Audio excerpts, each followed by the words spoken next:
All right, now I'm ready. All right, I'll just make sure that Blackie is. Yeah, I'm loading it up. It'll just be 2 seconds. You got the hitbox. Yep, all Yeah. set, PJ. You're good. Good to go. Yep. All right, sweet. I'll give you a countdown again, I guess. Mm-hmm. All right, 3, 2, 1, begin.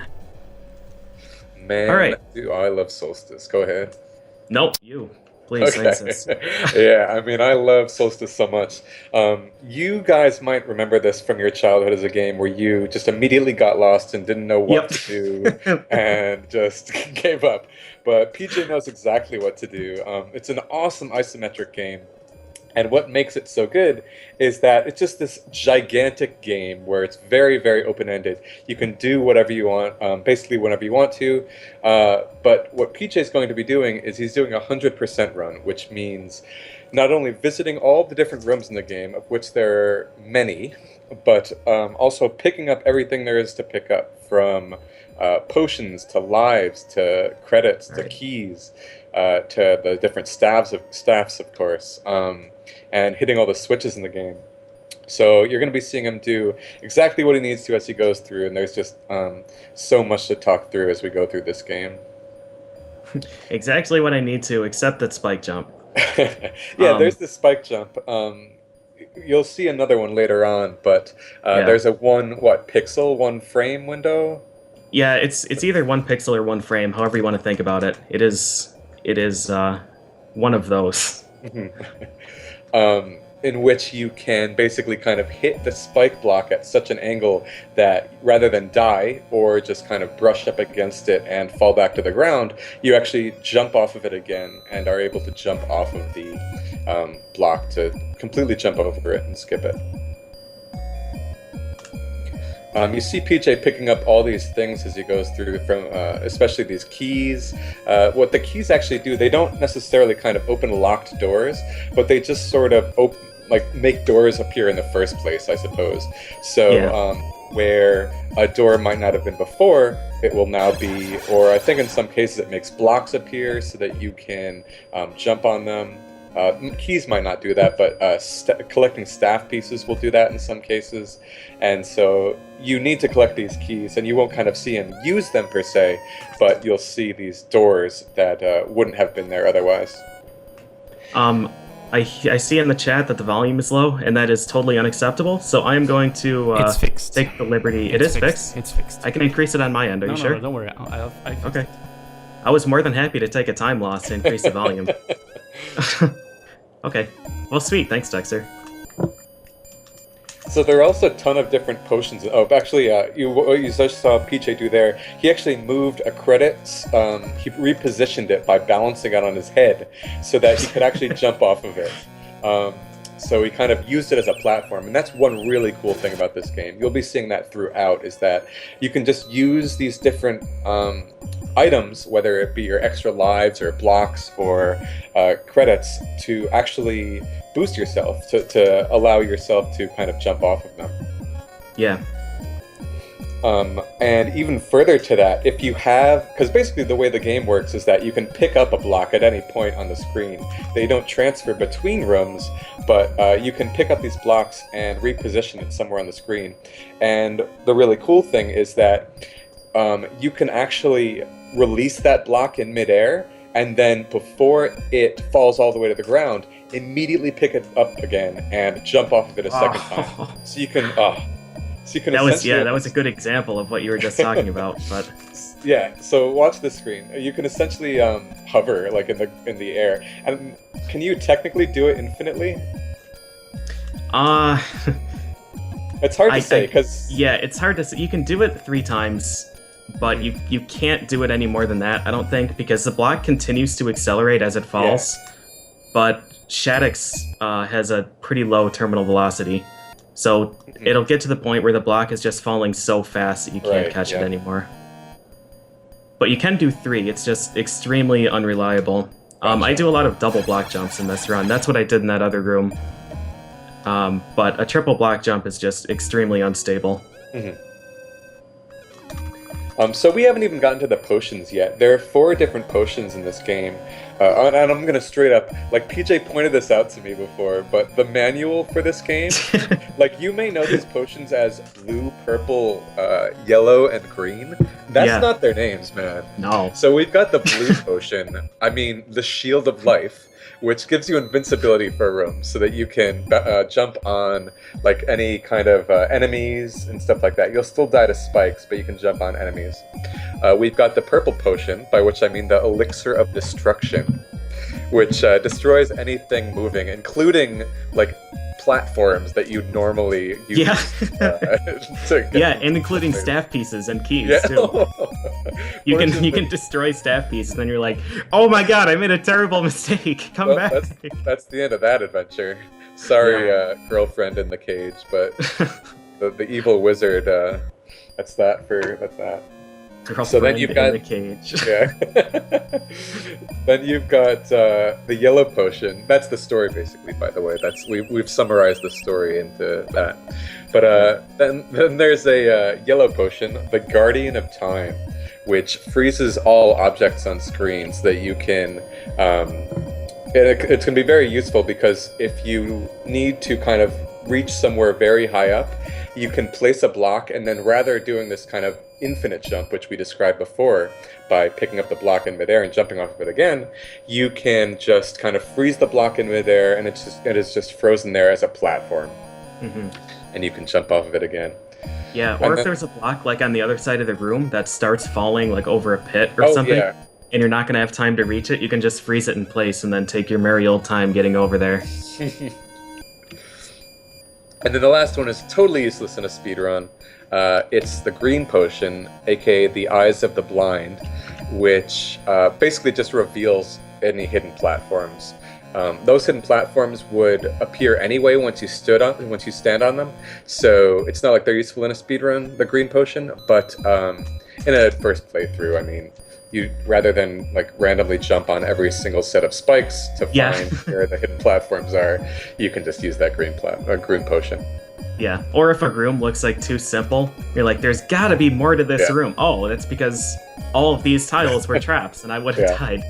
Or if a room is like conspicuously empty, you're like, there's no way for me to get across here, there's no blocks. Then you can use that. There's one other intricacy as well to this whole potion deal. Oh, here's a spike jump, so you can see exactly here what we're talking about. There we are. That's a double spike jump, actually. 2 frame perfect spike jumps. Is the second one difficult to set up? Yes. Okay, so it's not like you can just kind of set up both in a row, and once you get the first, the other one's easy. You have to do 2 in a row. Damn. Yeah, 2 frame perfect turns. So the really cool thing about potion usage, and I think PJ's actually going to be coming up on a very clear-cut usage of the yellow potion in a little bit, in a few rooms. But the really cool thing is that the different rooms have different load times. And so because you need to access your potion or even reuse the selected potion, to do that you need to go into the pause menu first. Each room load time also applies to the pause menu. And so PJ knows exactly which rooms he needs to kind of go into the pause menu for in order to optimize just when to minimize the amount of load times. Yeah, that the pink potion that I used to destroy that spike was equipped like 3 minutes prior, just because that was the fastest room.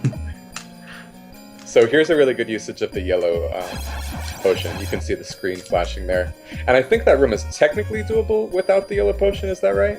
Yeah, it's faster. It's like 1.5 to 2 seconds faster to do it without the yellow potion, but it requires a blind frame perfect luck dependent jump on the return, which is not really something I want to try right now.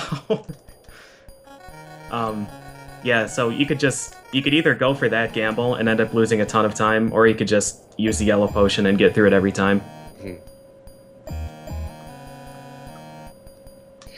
Yeah, so, I mean, I really, really love this game because I have to imagine that with how non-linear it is, with how gigantic it is, I have to imagine that getting into this game one of the biggest challenges was not only practicing the precise jumps, but also with routing it. I assume that's safe to say? Yes, yeah, for sure.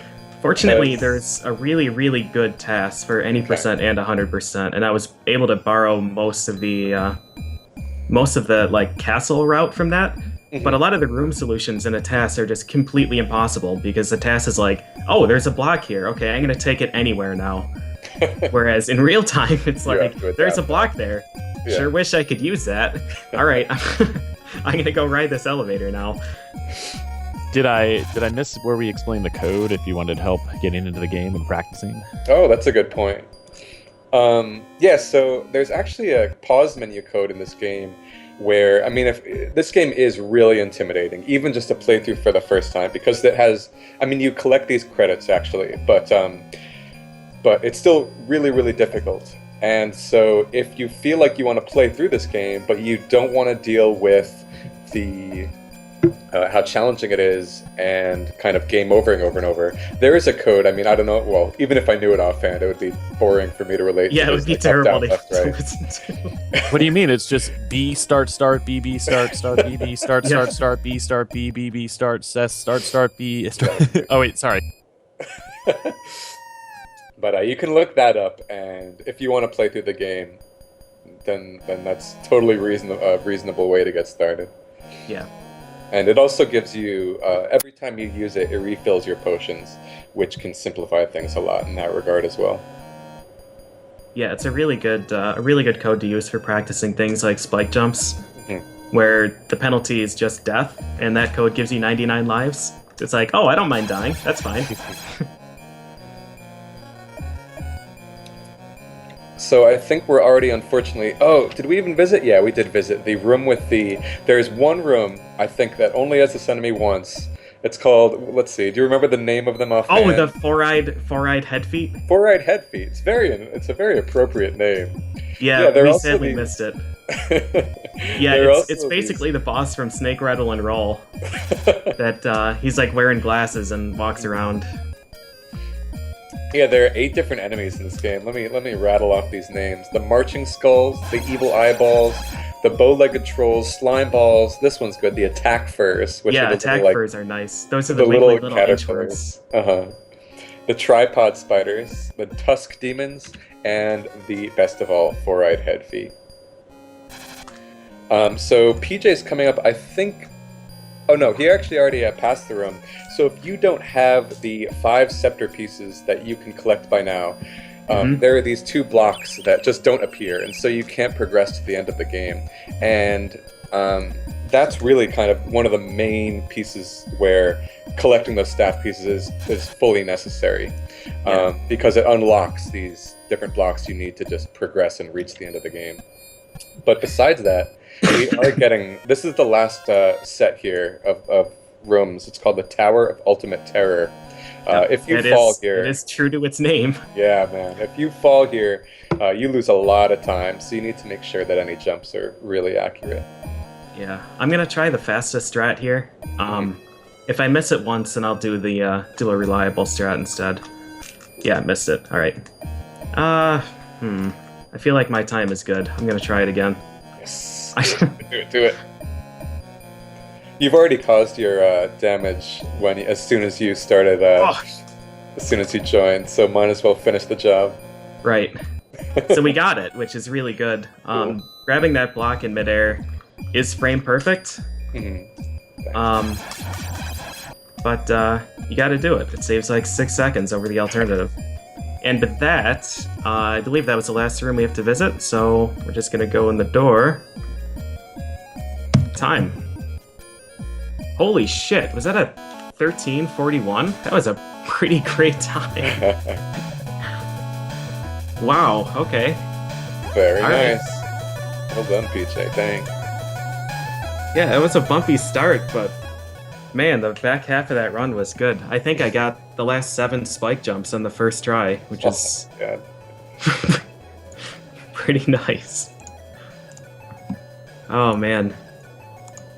Thank you so much, Blackie, for the commentary, because I couldn't talk to save my life during that run. Yeah. And I actually got 100%, so Yeah, that's so good. there's It's the always a 100%, bit no- concerning. No errors there. No, I mean, like you've said in your stream, there's no delay whatsoever. You have no breakpoints. Maybe like 2 seconds while you write a block, but that's the biggest break you get in this game. Yeah, I think, let's see, I have 1, 2, 3, 4, 5, 6, 7. I have 8 splits, and I only have time to hit like 3 of them.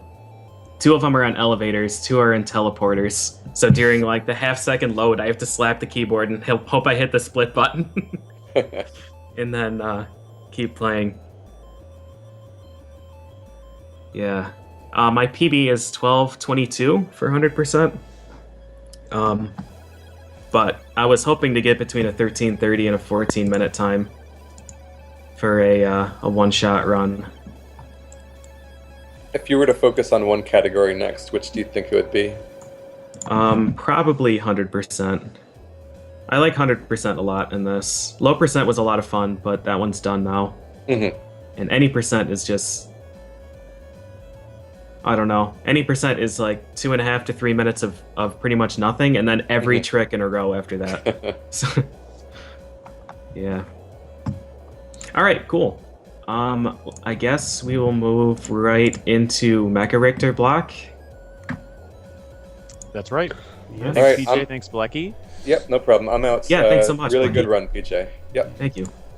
Yeah, that was awesome. I've Good never run, actually PJ. watched a 100% run of Solstice. That was really cool. Yeah, 100% is neat. And Mecha Richter is going to start off with Treasure Master, which you'll see in a moment has the coolest walk animation of any video game, Yeah. next to maybe Strider.